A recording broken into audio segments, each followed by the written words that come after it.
हम सब जानते हैं भारत अपनी डिजिटल जर्नी में एक मोड़ पर है।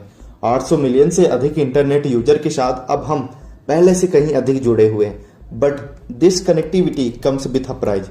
भारत साइबर सुरक्षा संकट का सामना कर रहा है जिसका हम अनुमान ही नहीं लगा सकते। ओनली 2022 में भारत ने रैंसमवेयर हमलों से लेकर डाटा ब्रीच तक 13.9 लाख 13.9 लाख से अधिक साइबर घटनाओं की सूचना दी है।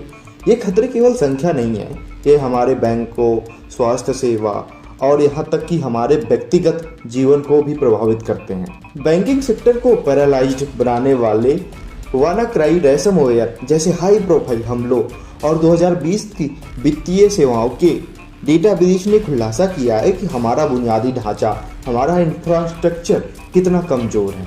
भारत सरकार CERT-IN और NCIIP जैसी एजेंसियों के माध्यम से खतरों की निगरानी और घटनाओं का जवाब देने के लिए आगे है। इस बीच प्राइवेट सेक्टर हमें ऑनलाइन सुरक्षित रखने के लिए अत्याधुनिक समाधान विकसित कर रहा है, नए नए डेवलपमेंट कर रहा है। फिर भी चुनौतियां बनी हुई हैं।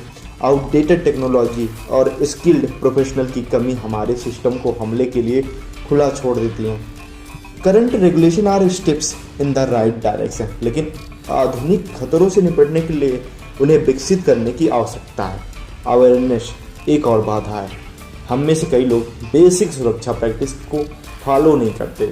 आप में से क्या कई सारे लोग फॉलो नहीं करते, जिससे हम साइबर अटैक का इजी टारगेट बन जाते हैं। डिजिटल लिटरेसी और साइबर सुरक्षा जागरूकता को बढ़ावा देने के लिए एजुकेशनल इनिशिएटिव की तत्काल आवश्यकता है, जो इस सेक्टर में काम करे और अवेयर कर पाए सबको, जिससे हम ज़्यादा से ज़्यादा साइबर अटैक को रोक सकें। साइबर खतरे सीमाओं का सम्मान भी नहीं करते। ऐसा नहीं है कि साइबर बॉर्डर का सम्मान करते हैं कि इस बॉर्डर पे नहीं जाएंगे, उस बॉर्डर के बाद नहीं जाएंगे। इन सीमा पार खतरों से निपटने के लिए अंतर्राष्ट्रीय सहयोग महत्वपूर्ण है। हमें मिलकर काम करना चाहिए। ग्लोबल साइबर सिक्योरिटी फ्रेमवर्क में भारत की भूमिका पहले से कहीं अधिक महत्वपूर्ण है और ये होनी भी चाहिए। सरकार ने राष्ट्रीय साइबर सुरक्षा नीति और साइबर स्वच्छता केंद्र जैसी पहल शुरू की है, जिसका उद्देश्य हमारी सिक्योरिटी को स्ट्रॉन्ग करना है। But we need more regular updates to policies, increased funding and stronger global ties. अब बात करते हैं व्यवसाय, विशेष रूप से फाइनेंस और हेल्थ केयर जैसे महत्वपूर्ण क्षेत्रों में आगे बढ़ना चाहिए। Multi factor authentication, regular software update और बिजनेस मूल्यांकन करना महत्वपूर्ण है। डेली बेसिस पे या हम इसे मंथली बेसिस पे कर सकते हैं। आज के समय में AI और ब्लॉकचेन जैसी इमर्जिंग टेक्नोलॉजीज सुरक्षा बढ़ाने का वादा करती हैं, but come with their own risk. भविष्य की चुनौतियों के लिए तैयारी करना, जैसे quantum computing, impact on encryption आवश्यक है, जो हमारी सुरक्षा प्रणालियों को और भी मजबूत, स्ट्रॉन्ग बना सके, जो साइबर अटैक को रोक सके। तो बात आती है कि हम क्या कर सकते हैं।